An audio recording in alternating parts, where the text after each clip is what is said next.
Hello, church. Welcome to Be Bold, Be Humble, Believe. I trust that you are having a great day.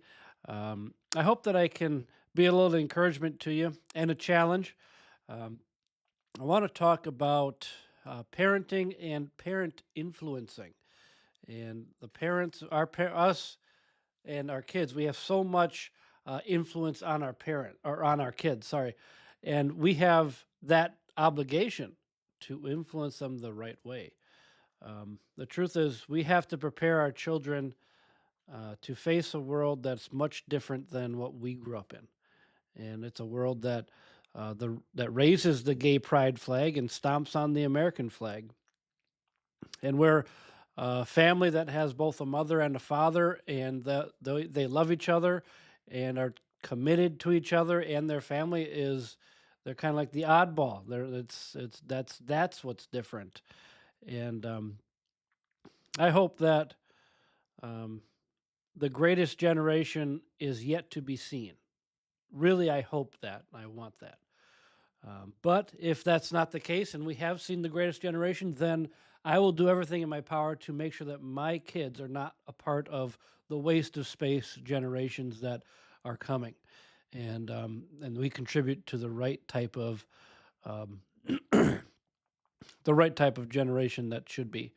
And so we just had our baby dedication at our church, and man, it was so much fun.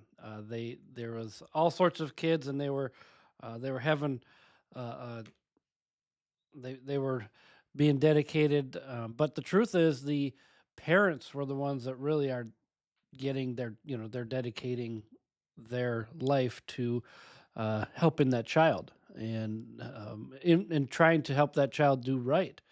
And they all would want their child to accept Christ at a young age.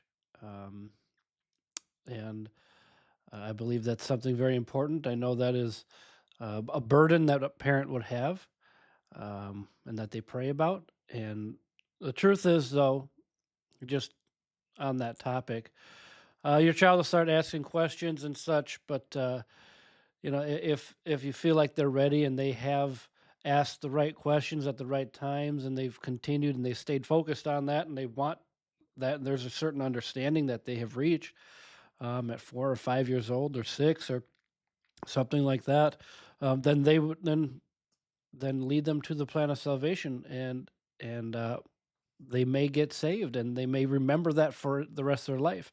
But when they come back at 12 or 13 years old and they come back from camp or from youth conference or something and they had not done that or they say, hey, I got assurance of my salvation, don't doubt them at that point, or don't be upset with them. Well, you got saved when you were five or something like that. No, just praise the Lord for that and show happiness about that. But so those parents dedicated their children, but they dedicated themselves. Really, the truth is, parents will have millions of moments during the life of their child to imprint the way that they act and react in situations, and they will be mimicking the way you act and react. The truth is, you'll get an email from a teacher, from the principal at school, and guess what? Your kid got in trouble and they said something and they did something, and you read it and you're like, man, I said that once. And my kid heard me say that. Or man, I did that once. And that's happened to me where I'm like, oh man. And I can't even be mad at my son or my daughter because they heard me say that. And so we've got to be careful about what we say and how we react to situations and to other people. One example, and this is just phenomenal when you think about it, the influence that Noah had on his children in the Bible. So, uh, was it Shem, Ham, and Japheth, the sons of Noah?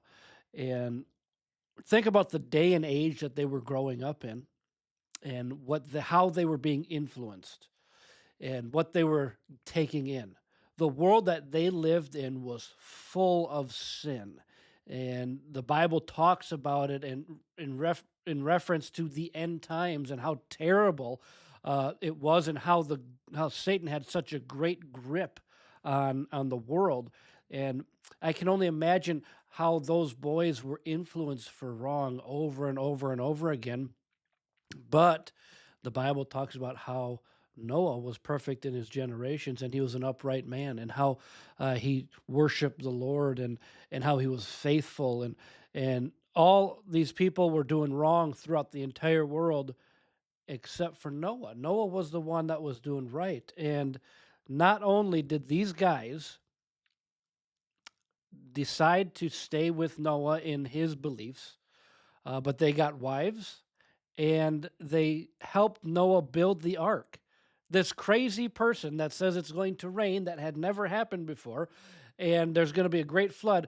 He says I'm going to help my father, even though everybody else says he's a crazy person, and is that there's great influence that Noah had on his sons. They could have easily ran off and like the prodigal did and gone into the world, and you would have never seen them again, never heard of them again. But Noah was just righteous and just doing right, and somehow influenced his boys to do right, and they stayed faithful.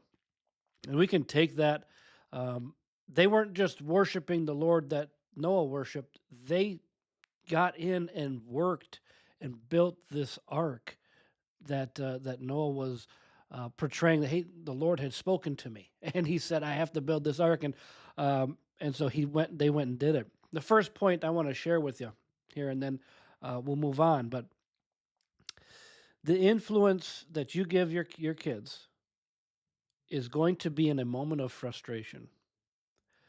When you are most frustrated, when you are at the point of decision, and when you want to react quickly, and even in a frustrating way, that's when your children are watching closely, and it's surprising to me.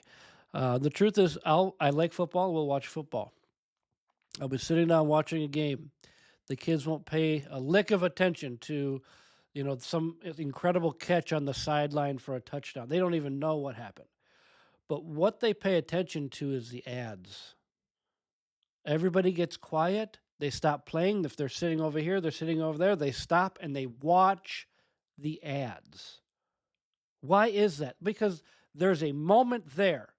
Somehow, some way, there's capturing of attention. And I'm going to get into that a little bit later. But understand, we have great influence on our kids. When you have a knee-jerk reaction to something, your children are watching. They'll see you all the time. They'll see you at your worst. They'll see you at your best. They'll see you when you're tired. They'll see you when you're hungry. They'll see you when you're mad. And they'll also see you when you are happiest. And so make sure that when you influence them, those moments that are the decision moment, the something has happened and they're waiting for a reaction, that's when they're watching.